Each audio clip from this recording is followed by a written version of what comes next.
আরে বাপরে বাপ, 150 রান, সর্বনাশ। আমি দেখতাছি টিমে কোনো পরিবর্তন আসতেছে না। বাংলাদেশ টিম যা ছিল তাই রয়ে গেছে। এই দল নিয়ে বিশ্বকাপ খেলতে যাইব? টি-20 বিশ্বকাপের আশা করেন আপনারা? এইভাবে খেলে টি-20 বিশ্বকাপের আশা করেন? জিম্বাবুয়ের সাথে এরকম অবস্থা, অস্ট্রেলিয়া, ইন্ডিয়া, পাকিস্তান, হ্যাঁ, ইংল্যান্ড, সাউথ আফ্রিকা, এদের সাথে কি করবেন আপনারা? এদের সাথে ম্যাচ খেলবেন? একবারই তো কুলাবেন না। কোনো পরিবর্তন দেখতেছি না। ওই আমাদের একজন লিটন দা, অটো চয়েস লিটন দা আছেন, সে আমাদের অটো চয়েস। হ্যাঁ রে, বিসিবির রুচি, ম্যাচকে ম্যাচ খারাপ খেলতেছে। সেই 10 ম্যাচ কবে যে ভালো খেলছে লিটন আমার মনেও নাই, তারপরেও সে বলো অটো চয়েস। এই দল নিয়ে আবার বিশ্বকাপ খেলতে যাবেন? হ্যাঁ, এই অটো চয়েস নিয়েই থাকতে হইব, বিশ্বকাপ জিতা লাগতো না। আর টি-20 ক্রিকেটে বাংলাদেশ এতটাই বাজে, মানে 150 রান করতে তাদের মানে খুব কষ্ট হয়ে যায়, খুব কষ্ট। আরে বাপরে বাপ, 150 রান, সর্বনাশ। যতই ডিজিটাল হচ্ছে, যতই দিন যাচ্ছে, বাংলাদেশের টি-20 একদম মানে নিচে নেমে যাচ্ছে। কোনোভাবেই কাম হচ্ছে না। কাম হইব কেমনে? অটো চয়েস থাকলে কাম হইব? কাম হইতো না। অটো চয়েস থাকলে কাম হইতো না। বিসিবি অটো চয়েস বাদ দেন, আপনারা মানে পারেন ক্রিকেটটাকে খালি ধ্বংস করতে। মানে এমনই একটা বজগড় বাজাই দিছে ক্রিকেট টিমটারে।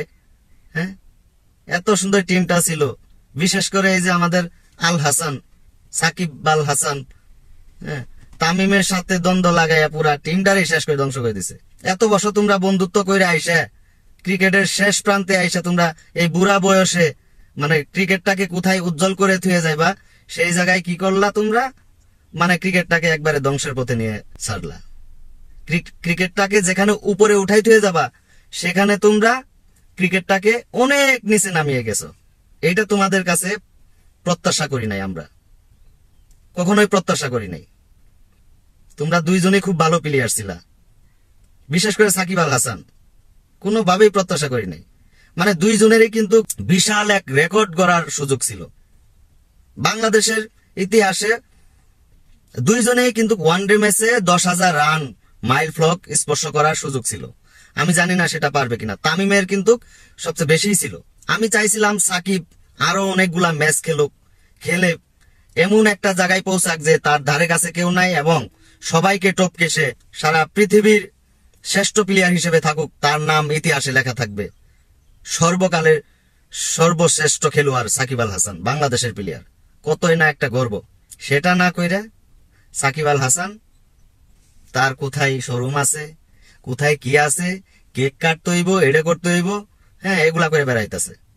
তার টাকা দরকার, টাকা। হ্যাঁ রে টাকা রে ভাই, মাশরাফি তো দেখি নাই কোনোদিন এত টাকা টাকা করতে। ভাই সাকিব, আপনার আর কত টাকা লাগবে? আপনি তো একটা ইন্টারভিউতে বলেই দিছিলেন, সাকিব আল হাসান ভাই, আপনাকে যদি জিজ্ঞেস করা হয় সর্বপ্রথম আপনি কি চাবেন? আমি টাকা। টাকা, আমি টাকা চাবো, আমার টাকা দরকার। আরে ভাই টাকা রে। তো যাই হোক বন্ধুরা, ছোটবেলা থেকে ক্রিকেট খেলে আসতাছি, ক্রিকেট দেখে আসতাছি, এই জন্য ক্রিকেটের জন্য খুব কষ্ট লাগে, বাংলাদেশ টিমের জন্য খুব কষ্ট লাগে। ক্রিকেট প্রেমীরা যারা আছেন তাদের খুব কষ্ট লাগে এরকম ম্যাচ দেখতে। তামিম ভাইকে বলবো, আপনি বিশ্বকাপ খেলেন, টি-20 বিশ্বকাপ খেলেন, আপনি এখনো ওয়ানডে ম্যাচ খেলেন, ভাই রাগারাগি বাদ দেন। আপনার সামনে অনেকগুলা মাইল ফলক স্পর্শ করার সুযোগ রয়েছে। আপনি প্লিজ দয়া করে বাংলাদেশ ক্রিকেটে যুক্ত হন।